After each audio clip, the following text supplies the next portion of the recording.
Tabib, tabib, tabib.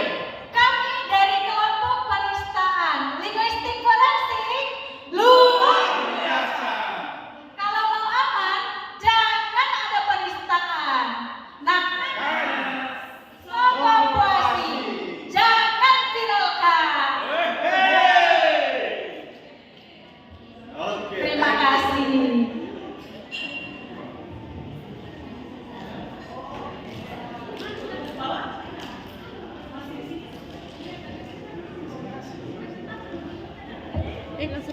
Baik, kami dari kelompok penistaan akan berusaha untuk mempresentasikan beberapa sinopsis yang akan kami sudah buat bersama hasil karya kelompok penistaan.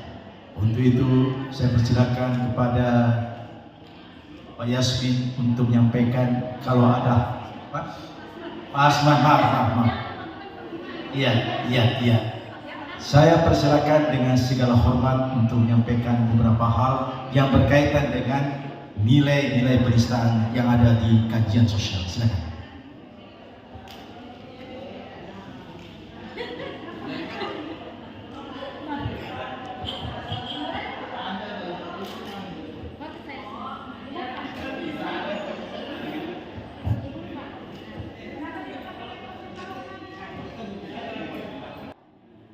Itu skalanya berapa? 1 sampai 10.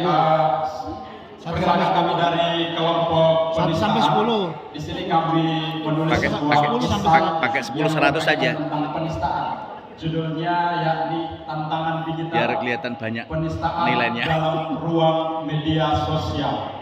Nah, di sini ada beberapa kasus yang melatar belakangi tulisan ini. Yang pertama masih hangat diingatan kita pada tahun politik yang berlalu 2016 terkait kasus Ahok.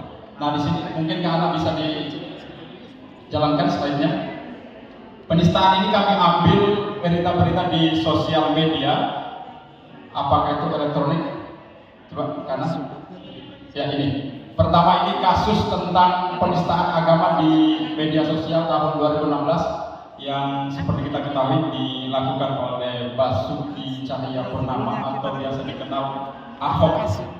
Nah, di sini terjelaskan bahwa umat Islam di Indonesia itu yang sebenarnya terjadi begitu tenang, aman dan damai, namun ketika ada penistaan atau ada video terkait di Kepulauan Seribu, maka itu terkategori sebagai penistaan.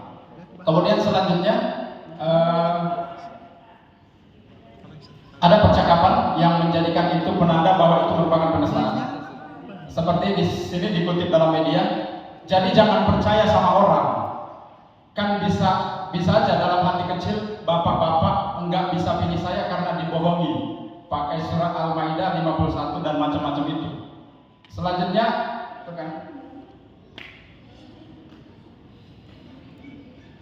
itu Bapak Ibu ya. Jadi kalau Bapak Ibu perasaan nggak bisa pilih nih karena saya takut masuk neraka, dibodohin gitu, ya nggak apa-apa karena ini kan hak pribadi Bapak Ibu.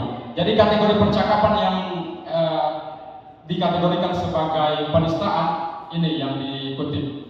Ini pun yang dibawa dalam persidangan dan disidangkan pada saat itu. Selanjutnya ada kasus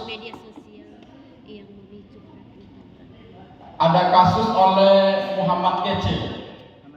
Kasus penistaan agama yang viral di masa pandemi COVID-19, yaitu kasus Muhammad Kece dengan beredarnya video YouTube. Video YouTube yang dinilai memojokkan agama Islam dan mengandung unsur penistaan terhadap Nabi Muhammad SAW. Nah, bisa kita lihat pada awalnya dalam video itu dijelaskan bahwa ia membuat akun YouTube pada 17 Juli tahun 2020 dengan jumlah video yang diunggah mencapai 400 video. Nah, di antara ratusan video yang diunggah ada video yang tersangkakan itu yang dianggap paling kontroversial, yang berjudul Kitab Kuning Membingungkan dan Sumber Segala Dosa, yang diunggah pada tanggal 19 Agustus 2021. Nah, ini ada kutipan yang mengandung unsur penista, yang mana dia mengatakan bahwa karena memang Muhammad bin Abdullah itu pengikut jin. Selanjutnya dia teruskan lagi, bapakmu adalah pembunuh.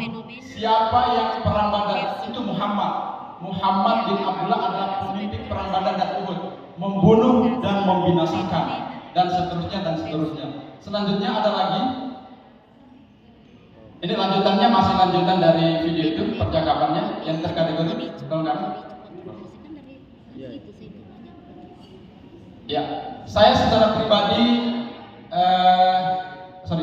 lanjut. Kasus berikutnya. Selanjutnya kasus berikut yang dilakukan oleh Anji dan Hadi Pranoto. Ini pada tahun 2020 musisi yang atau sekaligus presenter Anji menghadirkan Hadi Pranoto di channel YouTube miliknya, di mana Hadi Pranoto mengklaim obat COVID-19. Klaim tersebut kemudian mendapatkan sorotan luar biasa dari media massa dan platform elektronik lainnya karena dianggap menyesatkan dan merendahkan upaya tenaga medis serta ilmuwan dalam menangani pandemi. Di situ dijelaskan bahwa informasi yang disampaikan dalam videonya dianggap sebagai penistaan terhadap dunia medis karena salah satunya mempromosikan klaim tanpa bukti ilmiah yang jelas. Nah, karena tanpa ada bukti ilmiah yang jelas, maka itu diklaim sebagai penistaan oleh tenaga medis, dunia medis. Akan di dalam video itu bahwa terdapat identifikasi kata-kata dan frasa yang digunakan untuk mempromosikan klaim COVID tadi. Yang pertama ini terbukti bahwa analisis ini mencakup peninjauan struktur kalimat dan pilihan kata yang memberikan kesan terhadap klaim tersebut. Selanjutnya, konteks yang disampaikan dalam video itu, di mana pernyataan-pernyataan itu dibuat tanpa dipahami lebih jauh. Apakah menandakan ada unsur kesengajaan dalam menyesatkan publik?